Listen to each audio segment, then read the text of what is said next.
जय श्री हरि। बंधुओं, आज का विषय है माता कैकेयी ने राम जी के लिए 14 वर्ष का वनवास ही क्यों मांगा। तो क्या इसका कोई लिखित में प्रमाण देगा, कोई लिखित में दिखाएगा शास्त्र से, या सब अपने मनमुखी बातें कह के वचन से ही कहेंगे। आज क्योंकि हनुमान जी की जयंती है, इसलिए आपको हनुमान जी की जयंती की बहुत बहुत बधाई है। हनुमान जी को प्रणाम, भगवान राम को प्रणाम, समस्त राम दरबार को प्रणाम, लक्ष्मण जी महाराज को, भरत जी महाराज को, शत्रुघ्न महाराज को, माता सीता को, समस्त सभी को प्रणाम। और इसीलिए आपको यहाँ मंगल उत्सव सुनने को मिल रहे हैं, भजन आदि। तो 14 वर्ष का ही वनवास मांगा, ये सब बता रहे हैं। आप देखिए चलचित्र यूट्यूब आदि में क्या क्या बता रहे हैं। कोई कहता है कि 14 वर्ष का वनवास इसलिए मांगा कि 12 वर्ष तक यदि राजा शासन ना करे 13 वर्ष तक, तो 14वें वर्ष में उसका स्वत्व समाप्त हो जाता है, अर्थात उसका राजगद्दी पर अधिकार नहीं रहता, फिर वो राज नहीं कर सकता, कोई और राज कर सकता है। एक ये कारण किसी ने बताया, कहाँ से बताया, कैसे बताया, कुछ अता पता नहीं।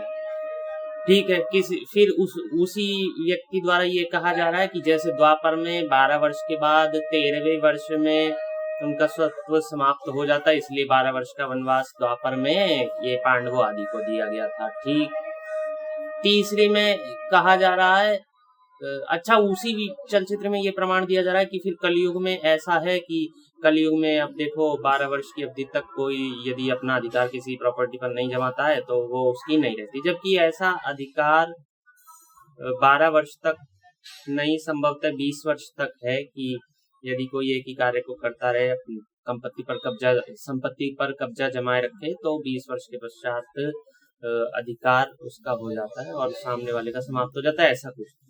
तो और कोई कह रहा है कि माता कैकेयी ने बाली को जब दशरथ जी जा रहे थे तो बाली ने कहा मेरे साथ युद्ध करो या अपना राज मुझे दे दो। तो दशरथ जी ने युद्ध नहीं करा, क्योंकि वो जानते थे कि बाली जो है वो बाली, क्योंकि उनसे कोई जीत नहीं सकता, क्योंकि आदि शक्ति तो उनसे लड़ते ही बाली के पास पहुंच जाती है, जिससे भी वो लड़े, तो इसलिए उनसे कोई कैसे जीतेगा बाली से। तो इसलिए राजा दशरथ जी ने अपना मुकुट दे दिया, उन्हें उतार कर और चरणों में रख दिया, और बाद में राजा दशरथ जी ने नकली मुकुट वैसा ही एक और उसकी प्रतिलिपि बनवा के अपने पास रखी थी, उसे पहनते थे। तो कैकेयी माता नहीं चाहती थी कि मेरा राम नकली मुकुट पहने, मेरा राम वास्तविक मुकुट पहने, इसलिए मुकुट लेने के लिए उन्हें भेजा था, और तब तक नकली मुकुट कौन पहनेगा, मेरा पुत्र भरत पहनेगा। तो ये उनकी एक महानता थी। कोई ऐसा कह रहा है, कहाँ लिखा है कैसे कुछ नहीं पता, ठीक है, वो अपने मत से कह रहे हैं, लेकिन कहीं ऐसा प्रमाण नहीं दिखा। अगला प्रमाण है कि बंधुओं, जो हम शास्त्र से आपको बताएंगे, क्या कारण थे कि माता कैकेयी ने 14 वर्ष का वनवास ही दिया। तो देखिए, इसका कारण यह बताया है, कई सारे कारण यहाँ बताए हैं, किसमें श्री अंजनी नंदन शरण जी संपादक हुए हैं श्री रामचरितमानस के। मानस पीयूष ग्रंथ है, गीता प्रेस से प्रकाशित है। इसमें क्या कहा गया है, देखिए, कहा गया है, विरक्त मुनियों की भांति वन में रहे। कैकेयी सोचती है कि केवल वनवास से काम ना चलेगा, क्योंकि सारी प्रजा को श्री राम जी प्राण प्रिय हैं, सब उनके साथ चल देंगे और वन में ही जाकर रहेंगे। अवध तो उजड़ जाएगा और वन ही अवध बन जाएगा। यथा उजड़े हुए नगर में तब भरत ही क्या करेंगे, किस पर राज्य करेंगे। अतः तपस्वियों के वेश में रहने को कहती हैं, और तपस्वियों के वेश में भी रहने को ये सब 14 वर्ष के लिए कहती हैं, कि ऐसा ना हो कि प्रजा का अभिप्रेम है और राम जी यदि वन को चले गए तो क्या होगा, राम जी के वन चले जाने से प्रजा भी वहां चली जाएगी, तो भरत जी राज्य किस पर करेंगे। एक कारण तो ये था 14 वर्ष का। दूसरा कारण क्या है, यहाँ देखिए कि कैकेयी के जी में अब यदि कोई भी भय था तो वह था श्री राम जी से भरत जी के अनिष्ट होने का। वह डर रही है कि यदि राम जी नगर में रहेंगे तो प्रजा इनके पक्ष में हो जाएगी और ये भरत से राज्य छीन लेंगे, अथवा यदि किसी दूसरे नगर देश या ग्राम में रहने दिया जाएगा तो संदेह है कि किसी दूसरे को चढ़ाई करने को ना भेज दे, इसी से वह कहती हैं कि ये कहीं आबादी में न जाएं, सबसे उदासीन रहें, राज्य सुख संपत्ति का विचार भी मन में न लावें, किसी से वैर विरोध या मित्रता का भाव मन में भी न लावें इत्यादि। इस प्रकार जब 14 वर्ष व्यतीत हो जाएंगे तब एक तो उन्हें स्वयं की राज्य की चाह न रह जाएगी, दूसरे रहे भी तो कोई उनका साथ न देगा, क्योंकि उतने दिन में भरत जी का पूर्ण स्वत्व प्रजा पर हो जाएगा। प्रजा, मंत्री, देश देशांतर के राजा इत्यादि सभी उनको चाहने लगेंगे और वे राजकाज में भी निपुण हो जाएंगे। दूसरा कारण। तीसरा कारण कि मंथरा कैकेयी से कहती हैं वाल्मीकि रामायण में 21 श्लोक, 31 श्लोक, 33 श्लोक, 34 श्लोक, 35 श्लोक, सर्ग 9 अयोध्या कांड। क्या ये कहा गया है? श्लोक नहीं पढ़ रहा हूं, अर्थ सुन लीजिए संक्षेप में। भरत पर प्रजा का स्नेह स्थिर हो जाएगा, वे जम जाएंगे, प्रजा पर रौब जम जाएगा, राम प्रजा के अप्रिय हो जाएंगे, प्रजा उन्हें भूल जाएगी, उनके लौटने पर भीतर बाहर भरत की जड़ जम जाएगी। भरत आत्मवान है, वे प्रजा को प्रसन्न करके अपने पक्ष में मिला लेंगे। यह तो हुआ वाल्मीकि का मत। अब और सुनिए एक और मत, चौथा। इस समय सरस्वती यह वचन रानी की जिह्वा से कहला रही हैं। मानस की मंथरा ने दिन नहीं बताए थे, पर सरस्वती जी तो जानती हैं। मानस की मंथरा अर्थात श्री रामचरित मानस में मंथरा ने दिन नहीं बताए थे, लेकिन सरस्वती जी तो जानती हैं कि रावण की मृत्यु को 14 वर्ष का समय शेष है, अतः 14 वर्ष का वनवास मांगा। ऐसा न होता तो जन्म भर के लिए वनवास मांगकर सदा के लिए बेखट क्यों न हो जाती, पूरे जीवन के लिए मांग लेती वनवास। और इससे कम कहती तो रावण का वध कैसे होता 14 से कम में, क्योंकि मृत्यु को तो 14 वर्ष शेष है। कम में कहती पहले ही आ जाते, फिर रावण के पास कैसे जाना, क्या हो। तो देव कार्य कैसे होता है कि जिसके लिए उन्होंने शारदा को अवध भेजा था, ये देव कार्य कैसे होता है? जिसके लिए माता सरस्वती को देवताओं ने कहा था कि जाओ उनकी बुद्धि फेरो, जिससे कि राम जी कहीं आ जा सके, कुछ काम कर सके। तो रावण वध हो जाने पर अधिक वनवास से प्रयोजन नहीं। सरस्वती क्यों अधिक वनवास कराती? वह तो इतने से ही पछताती थी। यथा जैसे कहा गया है, भय्यू सरोज विपिन हिमराती, प्रजा का दुख न देख सकती थी। इसमें लक्षणामूलक गूढ़ व्यंग्य है। सरस्वती जी को अच्छा नहीं लग रहा था ऐसा करते हुए। मंत्रा ने कैकेयी से कहा कि भयऊ पाक दिन सजत समाजू।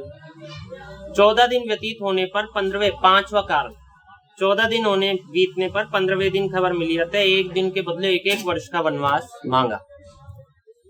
अथवा राजा कैकेयी के पास गए तब तिलक को 14 घड़ी शेष थी, अतः प्रत्येक घड़ी के बदले 1 वर्ष मांगा। अथवा 14 वर्ष में 14 राजनीतियों और विद्याओं में भरत जी निपुण हो जाएंगे। 14 विद्याओं में वह इतने वर्षों में शास्त्र से राम जी का कुछ हक या हिस्सा पिता की जायदाद पर न रह जाएगा। ऐसा पांडे जी ने कहा है अपनी किसी रामायण की टीका में। छठा, पंडित विजयानंद त्रिपाठी जी, ये भी एक विद्वान हुए, रामायणी हुए हैं। जो रामायण के परिचित होते हैं, विद्वान होते हैं ना, रामायणी कहा जाता है। ये लिखते हैं कि उसे राम जी से अब भी वैर नहीं है। कपट पटोरी ने ऐसा पाठ पढ़ा है कि वज्र वैर सौत से हो गया। वह चाहती है कि जिस बेटे को कौशल्या मुकुट आदि से अलंकृत राजवेश में सिंहासनारूढ़ देखना चाहती है, उसी बेटे को तापस वेश में वन जाते देखे। कहने का तात्पर्य है कि कैकेयी कौशल्या जी से चिड़ी हुई हैं कि वो तो राज पे देखना चाहती थी और अब वन जाते देखे। तो क्यों चिड़ी हुई है कि मुझे बताया नहीं, 14 दिन तक बात छिपाई रखी, तो कोई तो कारण होगा कि कैकेयी ऐसे कह देती कि तुम्हारे बेटे को राज्य क्यों मिल रहा है, मेरे पुत्र को क्यों नहीं मिल रहा। तो इसलिए 14 दिन तक बात छिपाई कौशल्या जी ने, तो प्रत्येक एक दिन के लिए 1 वर्ष का वनवास मांगा। तो ये है कारण। मानस पीयूष ग्रंथ खंड 4 28वां दोहा अयोध्या कांड के अनुसार। और बंधुओं बहुत सारे कारण हो सकते हैं, भगवान की लीलाएं गुण है, किसी के कारण को गलत नहीं कह सकते हम। जो भी मैंने कारण पहले बताया, बस मैंने इतना कहा कि उन्होंने कहीं से प्रमाण नहीं दिखाया, बस इतना कहा। आवश्यक नहीं प्रत्येक प्रमाण उपलब्ध हो। रामायण के विषय में कहा जाता है, नाना भांति राम अवतारा, रामायण शत कोटि अपारा। नाना भांति राम के अवतार हो चुके हैं और रामायण शत कोटि अपारा, 100 करोड़ से भी ऊपर रामायण मान लो है। क्योंकि जब जब राम आते हैं, एक बार नहीं आए आज तक, त्रेता युग में आते हैं ना, तो जब जब त्रेता युग में आते हैं तब तब उनकी लीलाओं में कुछ न्यूनाधिक भेद होता है और वो लीलाएं बदलती हैं। फिर लोग कहते हैं वहां तो ऐसा लिखा है, वो झूठ लिखा है, यहाँ से सही लिखा है, वहां ऐसा लिखा है, वहां नहीं। राम जी के विषय में अभी तो 2-4 मत ही आप जानते हैं। एक तो श्री रामचरितमानस जिसका पाठ होता है और दूसरी वाल्मीकि रामायण मुख्य रूप से। शेष तो आप जानते ही नहीं। दक्षिण की अलग रामायण है, बांग्लादेशियों की अलग रामायण है, बंगाल की अर्थात बंगाल की अलग रामायण, बांग्लादेश भी तो बंगाल में ही था, बंगाल की अलग रामायण है। तो ऐसे बहुत सारी रामायण है, वो सब सत्य मानो, क्योंकि भगवान के बहुत सारे अवतार हो चुके हैं। इसलिए बंधुओं, शास्त्र में जो लिखा है, जो लिखित में उपलब्ध है, जिसका कुछ मनीषियों ने अपने अनुसार बुद्धि से निर्णय लिया है, बताया है, उसका मैंने आपको बताया। धन्यवाद। जय श्री।